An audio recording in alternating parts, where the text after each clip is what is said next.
All right, good morning again. Today is a Wednesday and it's July 8th. We're already passed through 1 week in July. It's that fast. Before you know it, it's already the Burr months.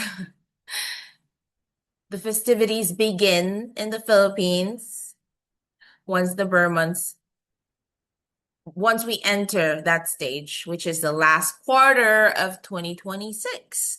I'm actually very excited for the last quarter of 2026 because that's like after less than 3 months. What excites me? You may be asking. Because I have goals, personal goals, career goals, weight loss goals, any goals. I have already constructed a plan, short-term goals and long-term goals, in order for me to achieve the specific goal. Okay? So now let me ask you, what kind of structured plan have you created to achieve your long-term goals? And what have you been doing to work on your short-term goals? Because eventually your short-term goals will lead you to the main goal or to the long-term goal. So ask yourself that question and have a little self-reflection, okay? Because definitely numbers are very important. Earlier this morning, I was asking Valerie about what her status is because I want to check on her. She's taking her test in a month, less than a month. So I wanted to know so that we can address if ever it is already the perfect timing for her to take the exam or not. Okay, because one of the most common mistakes that candidates do that make is booking the test without being 100% prepared. And in order for you to hit your long-term goals, the preparation is actually the most important part. Okay? The results of your IELTS will be the results of what you worked hard for. But what's important is what are you working on today? What have you been working on in the last few weeks? Yung effort, yung oras, yung lahat ng ini-invest mo, you will see the results after taking the test. That's why I'm excited for the next quarter, for the last quarter of the year, because definitely most of you have taken your exams. And hopefully, I will be receiving messages from everyone about the results of your tests. And hoping that victorious kayo sa part na yun. Meaning, makukuha nyo yung required band score. And not only that, but also beyond it. Because that's the goal here, to achieve your target band score. Okay, so I would like to share, kasi nauuso ngayon yung mga theories, right? Paper towel theory, black coffee theory. And recently I've learned about the plane crash theory. Have you heard about that, Valerie? But it sounds interesting, doesn't it? Plane crash theory. What do you think it's about? So the question is, if you knew that the plane would crash, would you still take that flight? You already paid for the tickets, you already secured your baggages, your luggages, I mean, everything is set, but you found out that there's gonna be a plane crash, and that's the plane that you're bound to. You're going to take. Okay? Would you still ride the train or would you withdraw from your flight? Ask yourself that question. Okay. So the plane symbolizes a relationship, a career,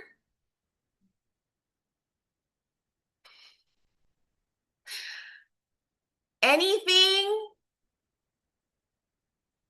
na pinanghihinayangan mo kasi nga nagastusan mo na, nakapag-invest ka na eh. 'Di ba? You're emotionally invested, you've invested financially on it, pero you know that it's bound for wreckage or even a harmful situation, right? So would you still take the flight? Of course not. Ang kadalasang pumipigil sa atin why we can't let go of some relationships, toxic relationships in particular, or probably a job na comfort zone natin, or probably we don't want to leave our comfort zone. Baka kasi yung plane na yun yung comfort zone mo eh. Right? So, yung pinakatanong kasi is, gaano na katagal yung in-spend mong time for that specific goal, right? So, sometimes nangihinayang ka. So, iniisip mo, I still want to go for it despite the risks because I invested so much time and effort and everything. So, sayang naman. But if it's not serving a particular purpose in your life anymore, you have to let it go. You have to withdraw from the situation. Now, how does this apply to your IELTS journey? Kasi hindi ko lang naman to sinashare para lang wala lang. May gusto lang ako i-share, di ba? I don't think that works that way, okay? The reason why I'm sharing it is because I want you to think. Ano ba yung mga bagay sa buhay mo na kailangan mo nang i-let go? Withdraw from it in order for you to reach your maximum level. Kasi baka yun yung barrier kung bakit hindi mo pala nakukuha yung goal mo. Yung tipong nagsimula ka ng IELTS journey and then dahil marami kang nakitang mga hindrances or na-discourage ka because you're not really getting the score that you've expected from yourself. So ngayon parang iniisip mo, parang sayang naman lahat ng effort ko and all that.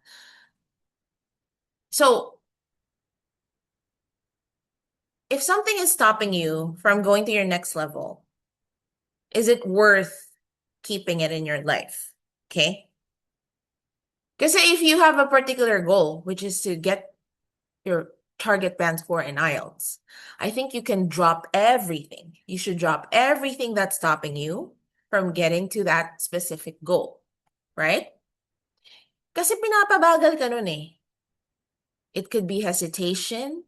It could be anxious thoughts. It could be a bad study habit. Yeah, you have a plan, study plan naman, pero kumusta yung habits mo? Are you really working on your goals or, kasi maraming students uma-attend lang, perfect yung attendance sa Zoom, but are you really putting in all the effort, the work that needs to be put in order for you to reach your target band score? Okay, so if ever there's something in your life that's holding you back, na hindi ka makapag-focus, you have to let it go. Pwedeng yung kakascroll mo sa phone yon, diba? When you're spending too much time on things that are not important, that's hindering you from reaching your goals. That could be it. It could be as simple as that. It doesn't have to be a major or big thing, okay? So hopefully that plane crash theory would make you think a bit about your priorities and about the things that you should let go, or probably the people that don't serve a particular purpose in your life anymore. Okay, but today's topic is going to be grammar for IELTS. This is an accumulation of all the most important topics that we could ever discuss about grammar. And we will address the common problems that students face when it comes to English grammar for IELTS, okay? balik tayo dun sa sinabi ko kanina. Uunahin muna natin yung last part, which is prepositions. Kasi maneneglect na naman natin to at sayang naman. Dalawang slides lang pala, guys. Pero, I want to give reminders about prepositions, okay? Especially sa paggamit ng in at at. I'm not talking about preposition of place. I'm talking about other uses of preposition. Okay? Tingnan nga natin kung nandito siya. Ayan, nandito nga siya. Pero bibigyan ko pa kayo ng extra tips. Okay? We already know that one of the most confusing topics in English grammar is the use of prepositions. What are prepositions? These are minor words in your sentences, but these minor words are actually playing a big role in every sentence you make. Kasi mamali ka lang ng paggamit na interchange mo lang yung in, on, at, definitely it changes the meaning in your sentences. That's why it's important to talk about prepositions. Okay? First, let's talk about prepositions of time with the use of the preposition in. So when we're talking about preposition of time, we use the word in when we're talking about a not non-specific date. Okay? So pwedeng in a month, in a year, in a decade, in a century. Okay? We only use the preposition on when we are talking about specific dates, such as birthdays, holidays, days of the week. All right? On Monday, when is our next meeting? It's on Thursday, on Friday. Lahat ng days, all the days of the week, you have to remember, you have to use the preposition on because it's specific. Okay? Yun lang yung pinagkaiba. Pag on, specific date, day, days.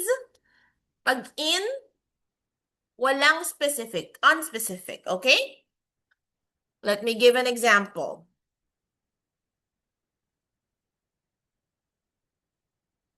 Sa susunod na presentation, i-edit ko to. Gagawin kong first lesson si preposition. Kasi medyo pinakamadali siyang intindihan kumpara sa iba pang parts. And hindi ko alam ba't siya nasa dulo. Okay. The meeting is on Tuesday. Pag naman oras ang gagamitin, at 3 p.m. At. Okay? Pero focus muna tayo dito sa the meeting is on Tuesday. When is your birthday, Valerie?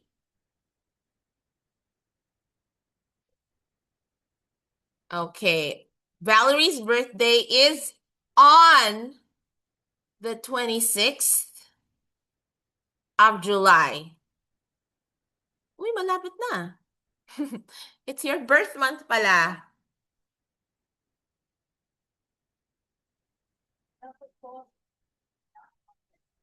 Mm.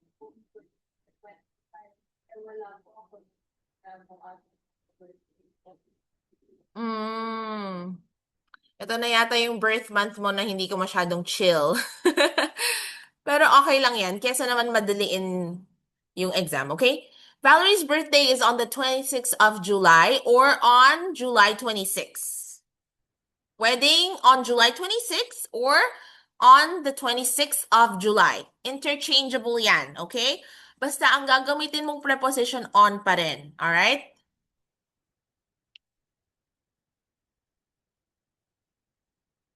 The family reunion is on Christmas Day. Not in Christmas Day, on Christmas Day. Okay? Yan. Birthday, days of the week, and holidays. We use on. Okay? Now, if you want to use the preposition in, hindi mo na kailangan magbanggit ng specific date. Or probably you don't know the specific date. For example,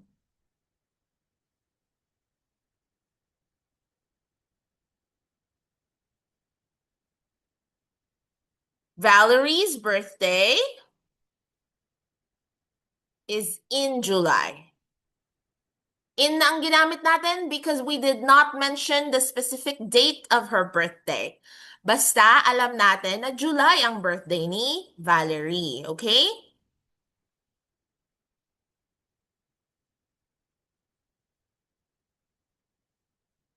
Christmas is in December.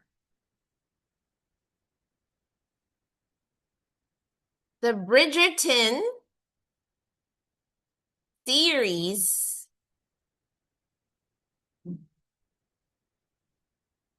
setting is in the medieval. Hindi ako sure sa spell ng medieval. Okay. Teka lang, lalagyan ko lang ng apostrophe itong series. Kasi possessive siya, okay? Okay. Walang I sa after ng yan, medieval era. Tama ba? Bridgerton is in the medieval era? Tama naman yung spelling. Thank you, Valerie, for the correction. I'm not sure though kung the Bridgerton series is in the medieval era, but it's just an example. Doesn't have to be correct. Ang importanteng correct dito ay ang paggamit natin ng preposition na in. Okay?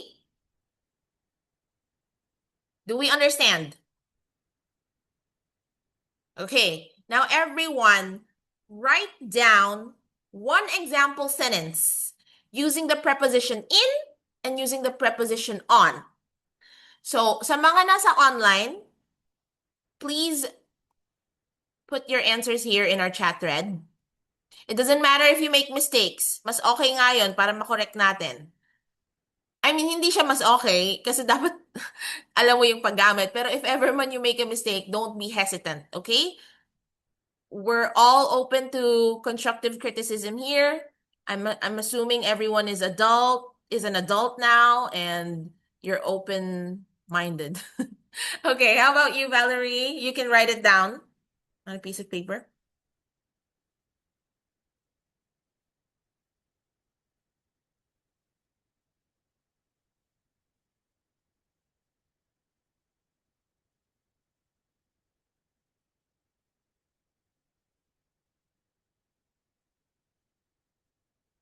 I'm expecting all the Zoom participants to send their entries. Nasabihin ko sana, I'm expecting all the Zoom participants to participate. Ang redundant naman ng mga words ko, if ever. Okay, send your entries here. It's also proof that you're active. Baka mamaya kasi online lang kayo, hindi naman kayo nagpa-participate or nakikinig, ha?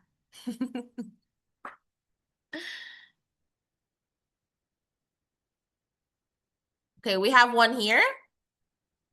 My speaking coaching schedule is twice a week. Twice a week. We're talking about frequency. How about the schedule, Melody? On a specific day, right? Okay, Valerie muna. You can just look at the examples here and refer to them. Okay. 29th of October. Okay. On the 29th of October. Yes, tama yon. Tama din. Basta, pakinggan niyo yung sagot ni Valerie. My mother's birthday is on the 29th of October. Pag gagamitin mo ng 29th of October or 26th of July, dapat may the, on the, okay?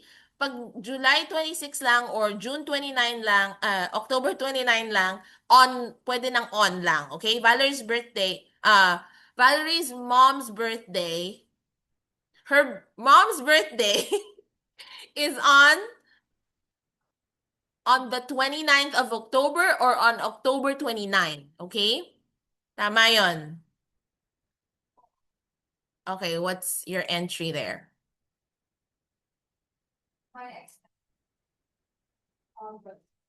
My examination is in August. Tama!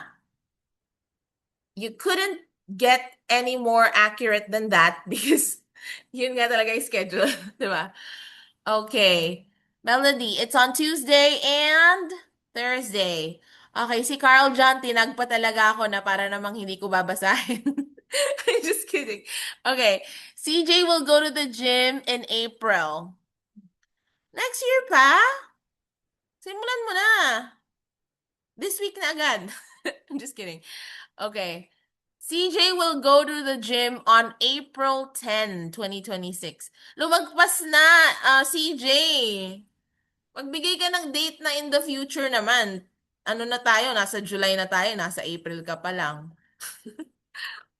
Matatrauma tong si CJ sa akin. Hindi na-attend to. I'm just kidding. Okay, tama naman yung paggamit mo pero maging realistic naman tayo sa examples ha kasi lagpas na tayo sa April 10, 2026. Ilagyan mo pa talaga ng date na 2026 ha. My interview with the New Zealand immigration is on the 25th of August. Sige. Magko-correct na ako ng mga answers nyo. Para naman may silbi ako dito, no? My speaking coaching schedule is on Thursdays, twice a week. Is on Thursdays, once a week. On Thursdays is twice a week. Dalawa pala yung Thursday, no? My speaking coaching schedule is on Thursdays, once a week. Ayan, ito yung tama. And then, i-correct din natin tong si CJ. Ay, sino? Si CJ?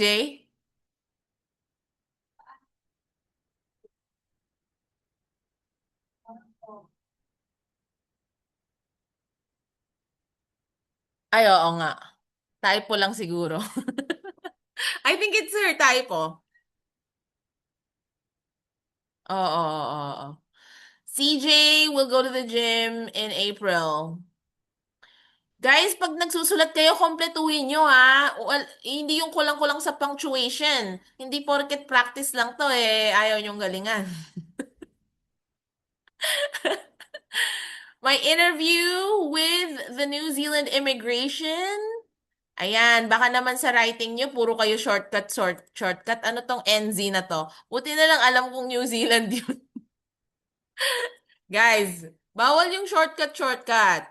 Kompletuhin. Yung spacing nyo rin, no?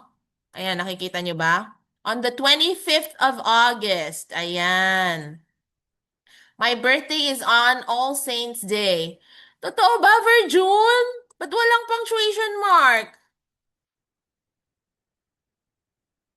Kasi holiday ang Saints Day eh. Is in All Saints Day dapat to. Is in All Saints Day. 'Di ba? Kasi holiday to eh. My birthday is in All Saints Day. I will go to Manila on July 14. Okay, tama to, Jomar. My grandmother will celebrate her birthday on August 28, 2026. Yes. Spelling, ayusin natin spelling, celebrate, okay? Ayan, tama naman. Okay, thank you for participating. Now, iko-confuse ko pa kayo lalo. Let's talk about the preposition at. Sa use ng preposition of time, we use the preposition at when we're pertaining to a specific time of the day. Okay? Ginagamit din siya sa at night, at noon, At lahat ng oras, at 1 p.m., at 2 p.m., basta lahat ng oras na associated, gagamitin natin si at. Okay?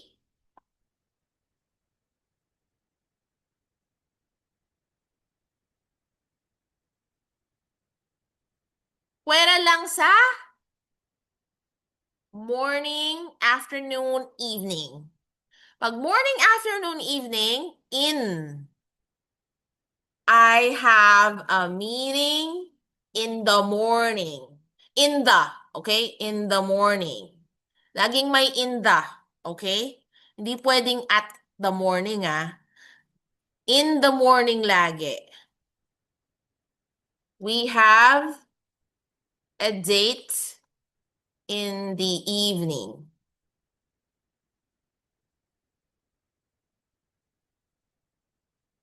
My daughter has a ballet lesson in the afternoon. Napaka-social naman talaga. A ballet lesson in the afternoon. Okay? Yan. Yan lang yung mga chances na gagamitin nyo yung in the. Kasi fix na yan. Okay?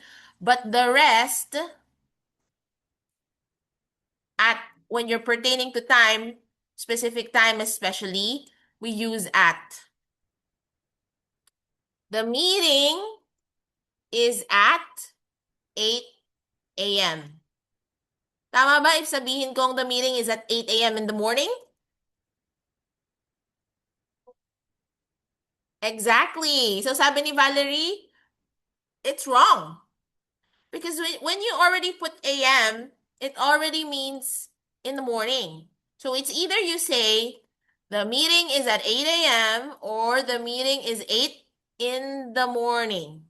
8 is at 8 in the morning. Okay? 8 o'clock.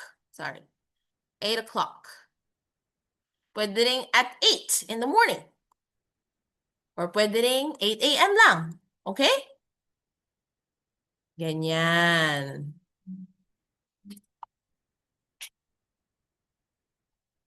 At night,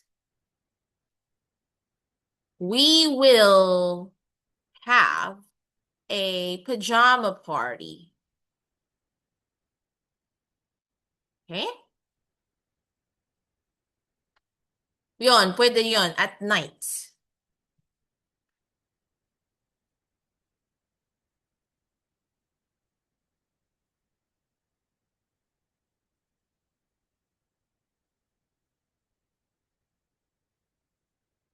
All right. Now, we will talk about the preposition.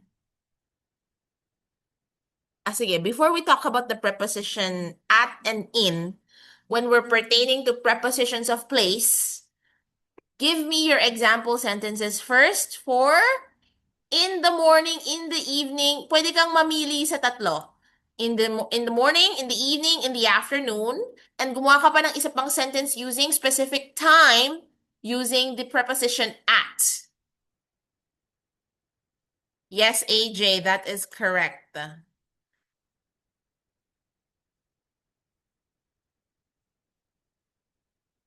Okay.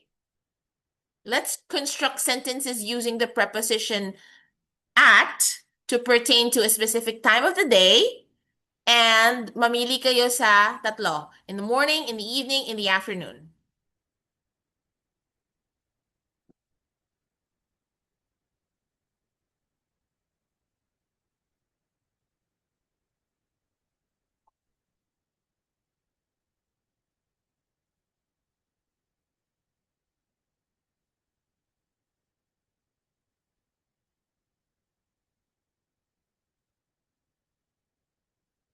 Okay, please send your answers. I'm waiting.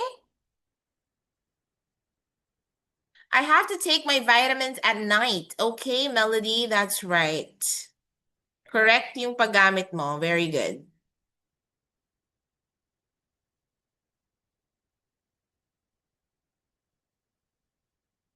Anybody else? Okay, Valerie. Okay, I have a class tomorrow at 9:30 a.m. I will do my mock test in the evening. Okay, perfect. In the morning, I prepare a meal for my family. Okay, good job. I do my daily exercise at night before bedtime. Hala, ayaw na sumagot ni CJ. Na-trauma ata sa feedback ko kanina. I'm just kidding, ah. I do my daily exercise at night before bedtime. That's a good thing naman, Angel. But if you were going to ask an advice from me, don't do it before bedtime. Why? I did that at hindi ako nakatulog agad because according to what I read, your body's pag nag-workout ka before bedtime, ang mentality natin, I need to exhaust my body in order for me to sleep well or to sleep right away. But the thing is, certain hormones activate when you exercise before bedtime. It will keep you awake. Kaya naman, it's not advisable. Siguro 1 to 2 hours before bedtime is the ideal time to work out. But I suggest earlier than that. I do mine in the morning as much as I can because akala kasi natin parang, okay, I'll do my exercises later para hindi ako masyadong mapagod throughout the day. But actually, exercising in the morning energizes your body and gives you more energy to run the whole day. Unlike kapag ginagawa mo siya ng late na at night, most probably you might cancel on it because isasantabi mo siya ng isasantabi, ay, mamaya na lang, hanggat sa na-exhaust mo na lahat ng energy mo, wala ka ng energy for workout.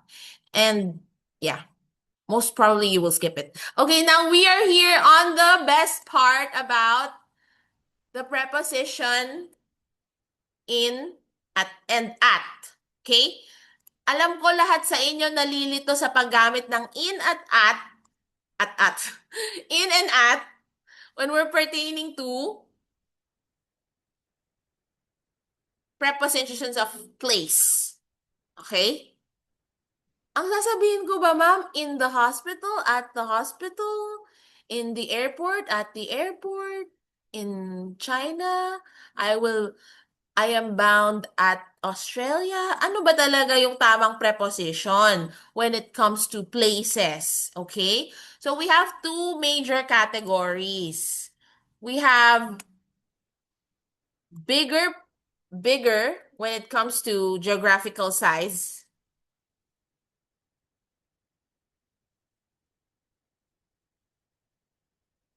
So, countries, cities, continents. Ang gagamitin natin at when we're pertaining to places that are bigger in geographical size. Okay? Ba't ka sumisigaw, ma'am? Sorry naman, hindi naman sinasadya. Okay, so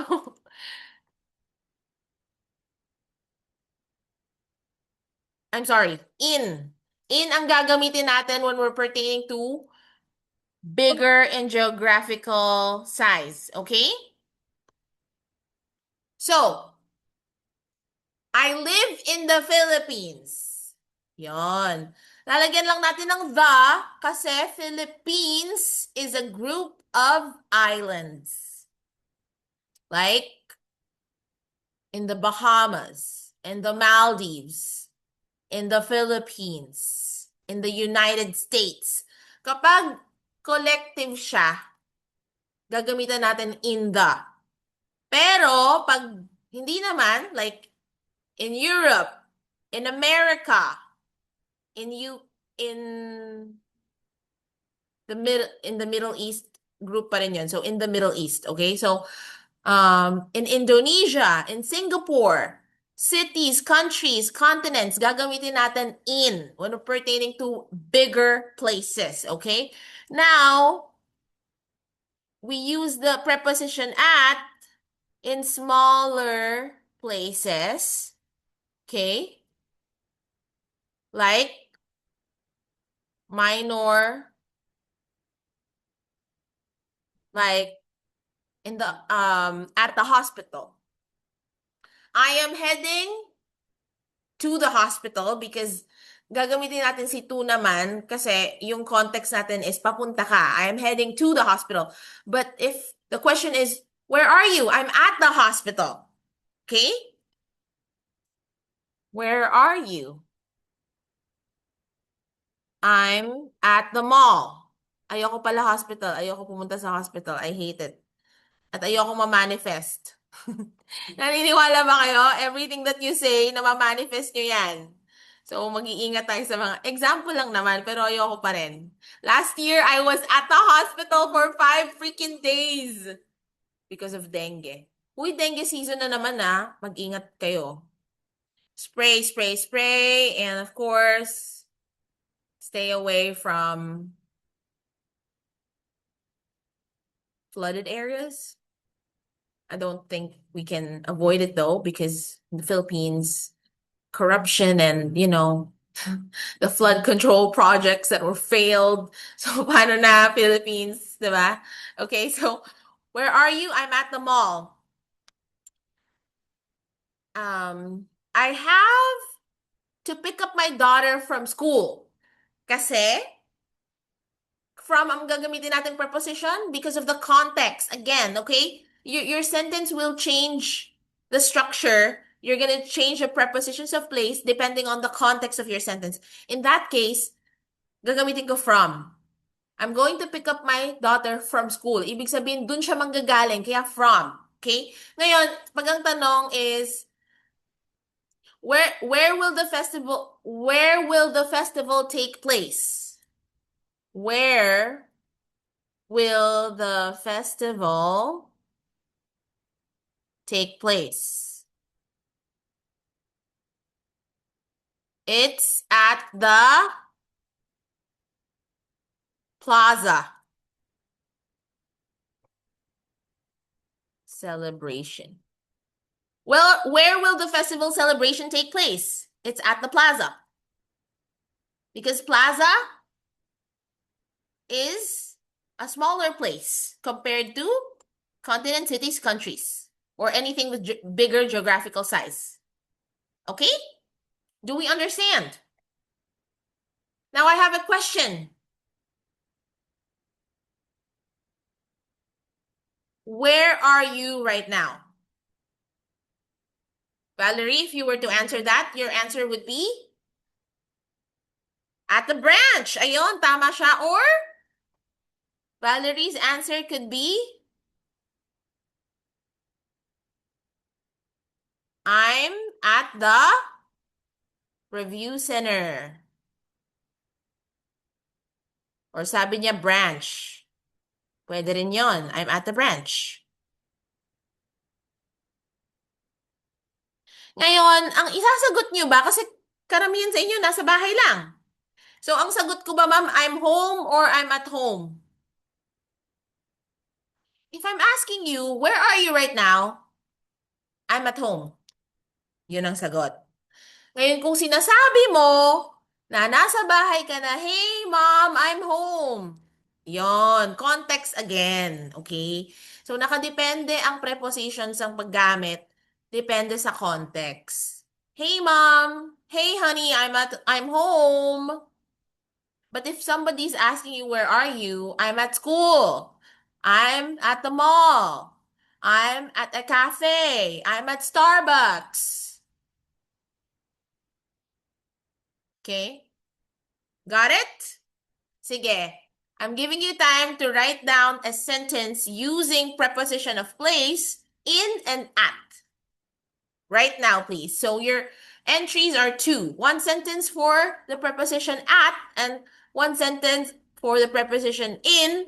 Pero, hindi preposition of time preposition of place naman. Okay, let's go.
I am teaching in the United States of America. I am at the bus station right now. Perfect ka naman dyan, Reynalyn. Spacing error lang tayo dito, ha? My younger sister lives at South Korea. Angel. Lives as in Lives. Tama ba? South Korea is a country. So, dapat in South Korea, okay? CJ? Nag-send ka ng personal message sa akin, makikita din naman nila yan kasi naka-share screen ako, girl. I mean, Carl. Pero sige, isa-stop share ko na lang muna para mabasa ko yung message mo. Apparently, that's how it works. Okay, CJ?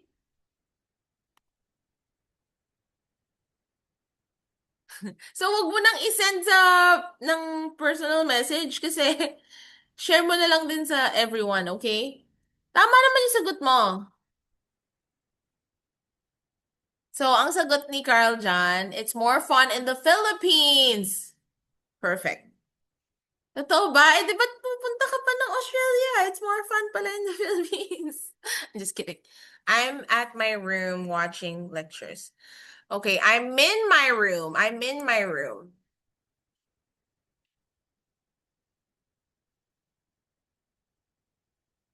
My younger sister lives in South Korea. South Korea is a country. Again, when we're using country, we have to use in, right? I will meet you at the school gate. Okay, at the school gate. Let's meet at the school gate.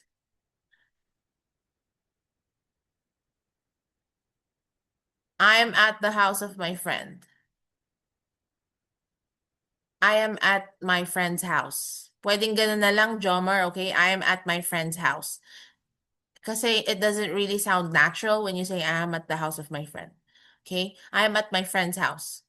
I am at the room of my girlfriend. I am pag pala room, guys, kasi it's an enclosed area. Sorry, I didn't mention this.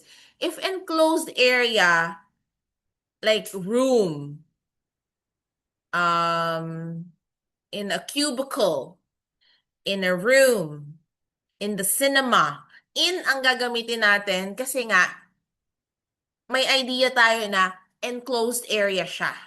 Okay? There are many trees at the park, Melody. Park kasi, alam ko sasabihin nyo malawak yon pero hindi kasi enclosed area si park. So, dapat at the park, okay? Pag enclosed area, as in merong parameters na maliit, in ang gagamitin natin. I'm in the office. Okay, Jessamine. Ayan, hindi ko na kino-correct isa-isa, ha? Nakakapagod pala. What I mean is, verbally ko na lang ginawa. Okay, yung corrections. Alright, so, yung preposition of place na in, I forgot to mention, when you are using the preposition of place in, you're also using it for enclosed areas. Okay?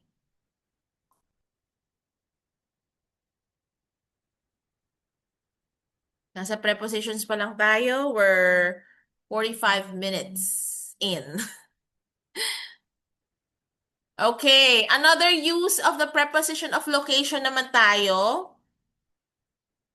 Yun nga yun, preposition of place, preposition of location. We also use at when we're pertaining to a complete address. Meet me at Peterson Street, New York City. Okay.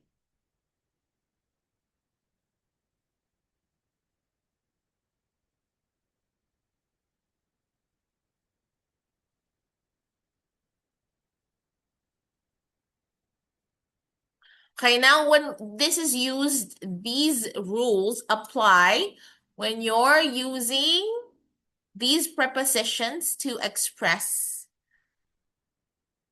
your ideas in writing task 1. Okay? Use in when followed by a noun. There was a marginal increase in the total sales.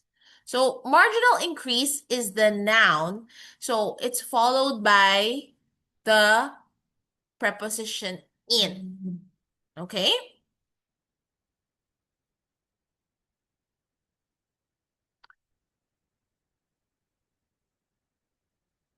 From to is used when you are talking about the initial value and kung ano na yung range. Okay? The number of customers elevated from 1,000 to 5,000. So, yung initial, yun yung starting point. Okay? And then, kung ano na ngayon yung improvement. Okay? So, from 1,000 to 5,000. Para ma-express mo yung difference and yung changes na nangyari. Okay? And then we use the preposition by when we're stating difference between the former and the latter figure. For example, the price of goods surged by 20%, meaning nag-surge, ibig sabihin nun, pinakamalaking pag-increase, right? So, 20% yung naging increase niya, and that's the highest increase among all. Okay? Right. So I will share my screen again. And we're going to move on to pronouns.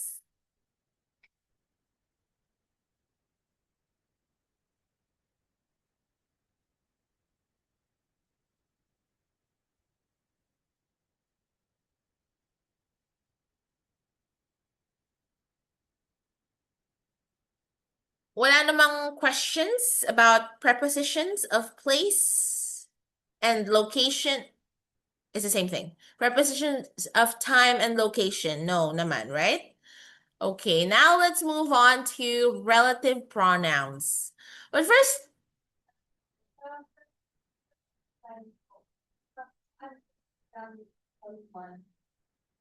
month. Well, it depends if you're gonna add a date. But if you're not gonna add a date, you just put in, okay? In May. Yes, that's right. I will travel in Cagayan de Oro in October. If you are to put a specific date, of course, babaguhin mo na siya, gagawin mo ng on. Okay? All right. So, before we talk about relative pronouns, what are pronouns first? They are main noun replacements. Okay? A pronoun is main noun replacement. We use pronouns because we want to avoid repetition. The man spent $100 on his breakfast. The man had a relaxing time at the hotel.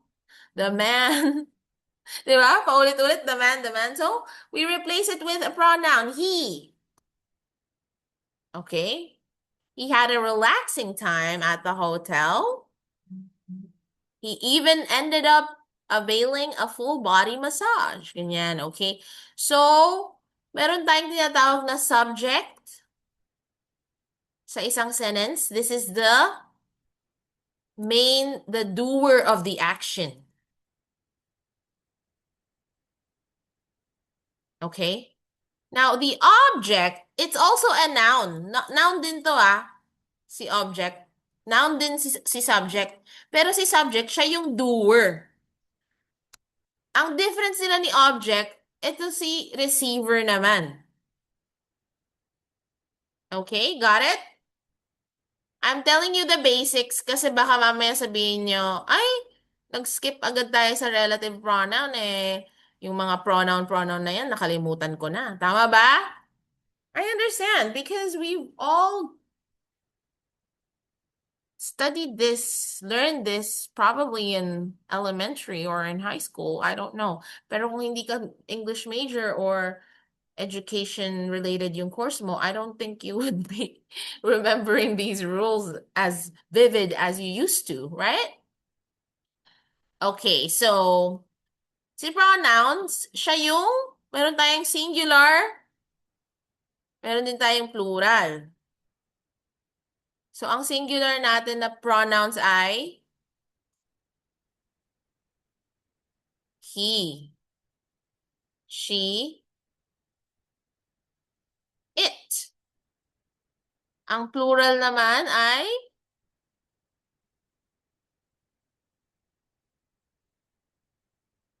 we, they. In subjective form, kasi yung them, subjective form ang tinutukoy ko. Meaning, gagamitin nyo siya as subjects in sentences. Pag objective form, meron tayong his, her. Right? Yan yung objective. Sige, ibubukod ko na lang para hindi kayo malito. We, they, plural and singular si I at saka si you. Pero pag gamit ng verb, plural ang gagamitin natin. Okay? So, versatile kasi si I tsaka si you. Pwede siyang gamitin as plural or singular pronoun. Pero when it comes to the usage of verb, ang gagamitin natin ay plural. Okay? So, meron din tayong tinatawag na objective, which is me. Tsaka them. Right? Okay.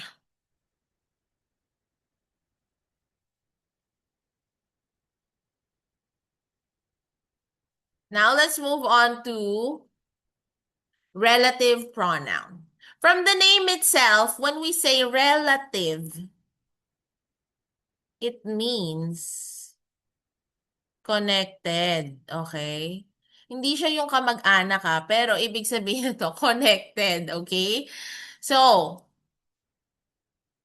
meron ulit tayong list of relative pronouns that we use as a subject, and we also have a list of relative pronouns that we use in objective form and possessive form.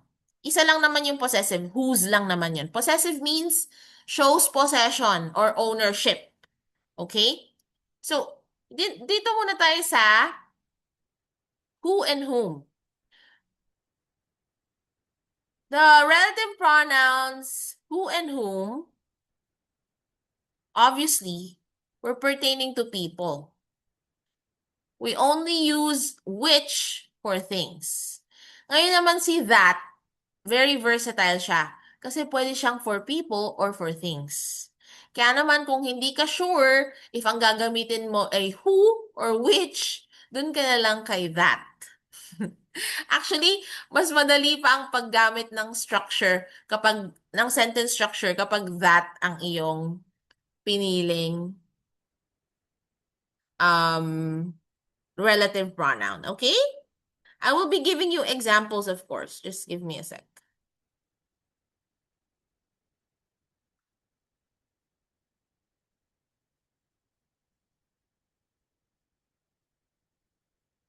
So these rules over here are definitely going to be focusing, they will be useful on your writing. Okay?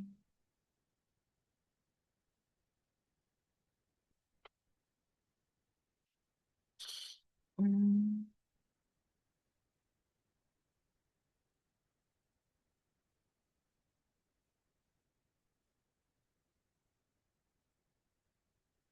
Okay, so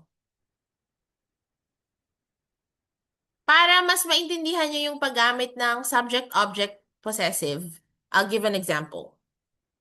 He is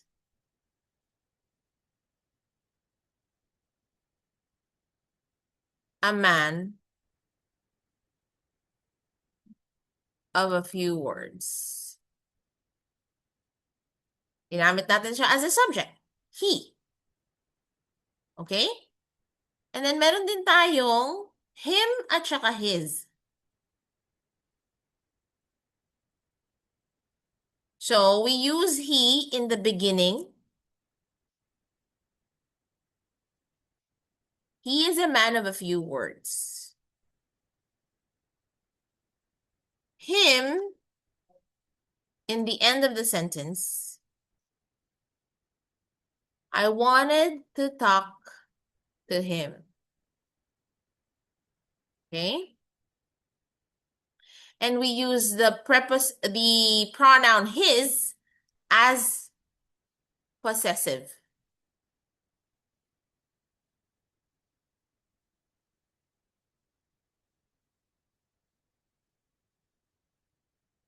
This is his phone because it expresses what? Ownership. Okay? Ayan yung iba't ibang paggamit natin ng pronouns in subject, object, and possessive form. Okay? That's why hindi mo pwedeng sabihin, me and my husband will travel to El Nido, Palawan. Kasi, ang rule doon, my husband and I will travel to Palawan. Now, si me, lagi siyang nasa dulo, at the end, okay? My, in the beginning of a sentence, me at the end, okay?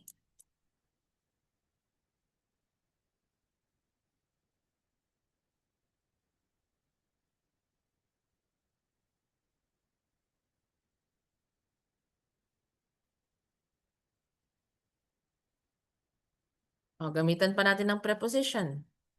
In, lalagay ko sana April. Nahawa na ako kay CJ. In December. Uy, natanggap na yung 13-month pay, makakapagpalawan na. I'm just kidding. Okay, yung me naman at the end, right?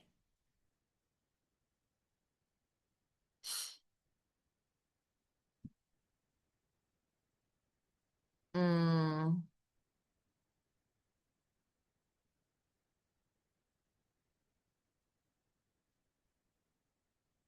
An example sentence is,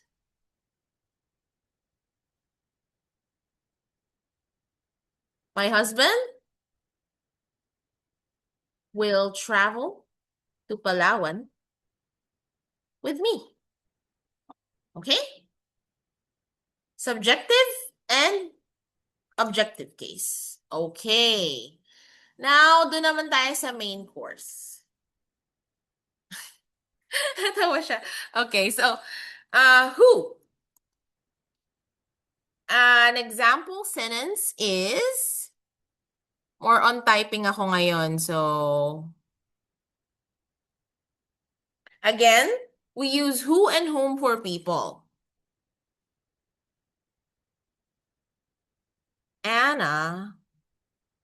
Anna's neighbor,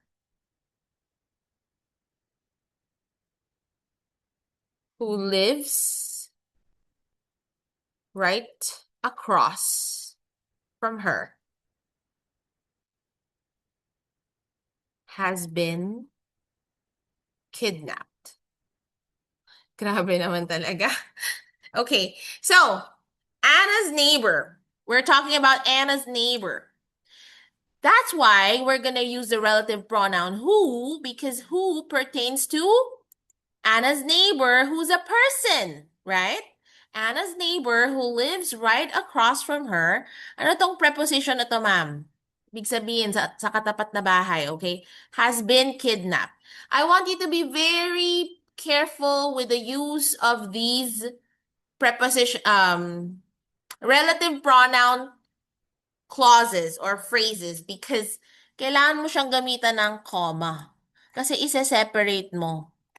We do that to add information about the person. Kasi pwede namang, Anna's neighbor has been kidnapped. Pero gusto mong dagdagan ng info. Who? Among all her neighbors, sino dun yung nakidnap? Kaya naman, gagamitan mo siya ng relative pronoun phrase. Okay? So, dapat may comma before and after the phrase. Anna's neighbor who lives right across from her has been kidnapped. Okay, isa pang example. The students who have failed their geometry preliminary prelim exams are protesting. Protesting. Okay, yan. Wala na akong maisip. And the students, again, they are people. That's why we use the relative pronoun who. The students who have failed their geometry preliminary exams are protesting. Again, students, marami. Ang gagamitin natin are because the subject and the verb should agree. Okay? Yung neighbor naman natin, yung Anna's neighbor naman, it's singular. That's why ang gagamitin naman natin ay singular then has. Okay? Kung marami yung neighbors ni Anna na nakidnap, Anna's neighbors have been kidnapped. Right? Do you see the difference? Now, how about using the relative pronoun which?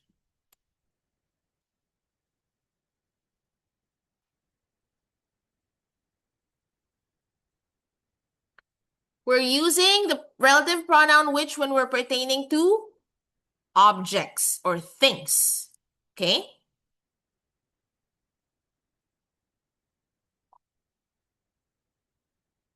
Albert's car, which is brand new, has been stolen. Napagkamalas naman ni Albert. Okay.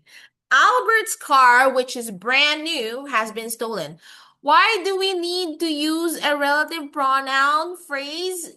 Because we want to add information about Albert's car. Nilagyan mo ng emphasis. Ginawa mong mas dramatic yung sentence, di ba? Albert's car, which is brand new, has been stolen. So, pwede rin naman natin i-simplify lang tong sentence na to. Gamitan natin ng relative pronoun na that.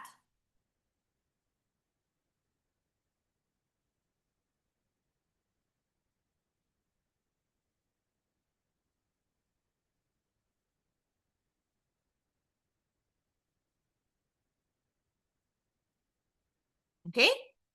Albert's car that's brand new was stolen.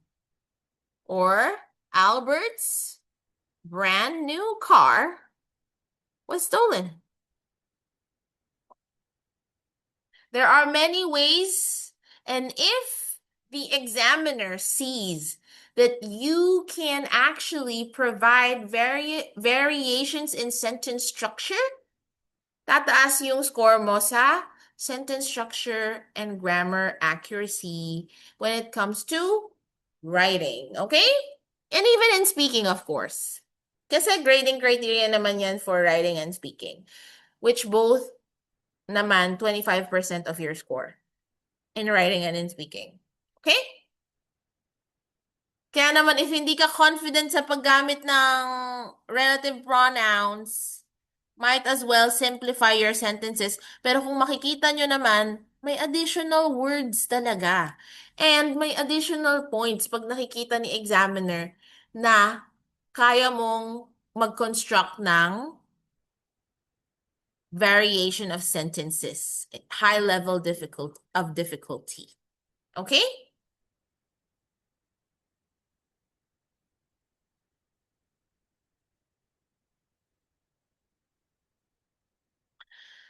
Paano naman yung paggamit ng whom? Possessive, okay? no. Objective case.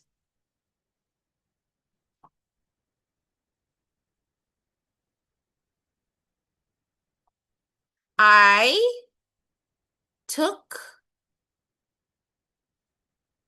got advice from my professor whom I trust wholeheartedly. Wholeheartedly. I got advice from my professor whom I trust wholeheartedly. Okay? Ibig sabihin, sa dulo na siya ginamit. And of course, we're talking about the professor. Okay? Who and whom? For people. Again. Which is for things.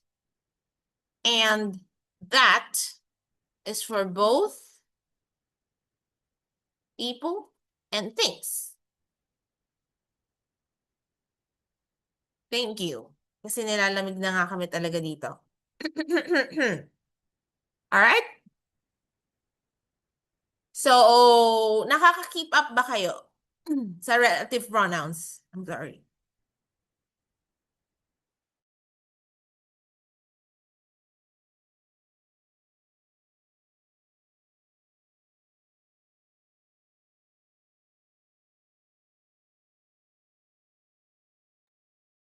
Are you guys keeping up? I need you to come up with sentence examples using who, which, and that.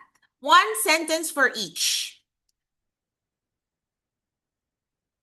Pwedeng who, whom, pwedeng which, that. Okay?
Okay, do you have your example sentences?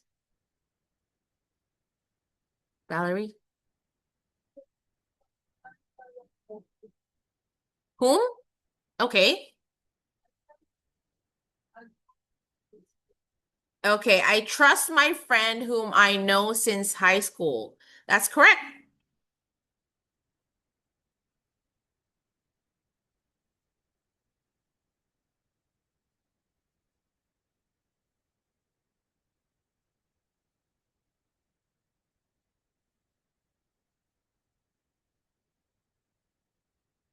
Okay.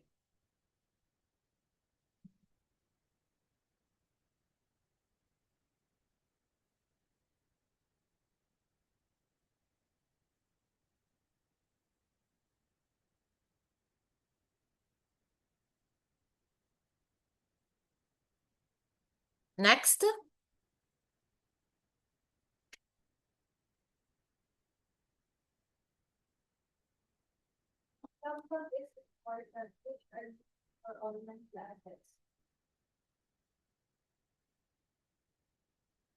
Okay, sige. My laptop, which I use for online classes,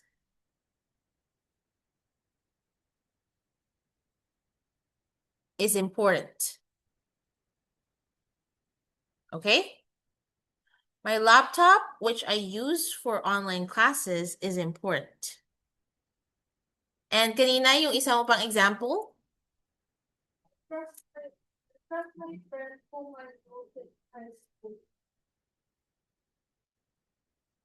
Okay. One last.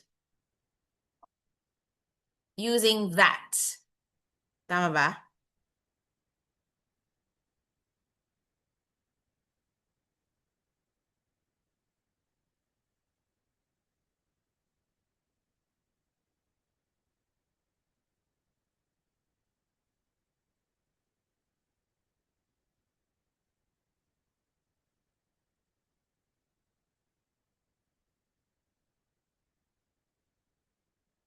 Okay. Pinakamadali yung that. Alam niyo kung bakit? Bibigyan ko kayo ng example. The doctor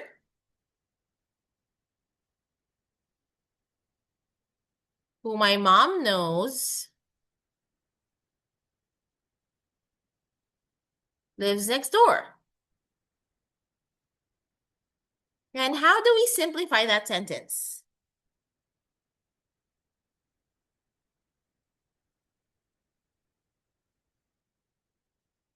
My mom knows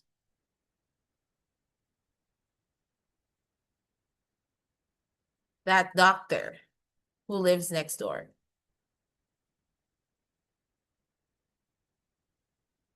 Hindi mo na kailangan lagyan ng comma.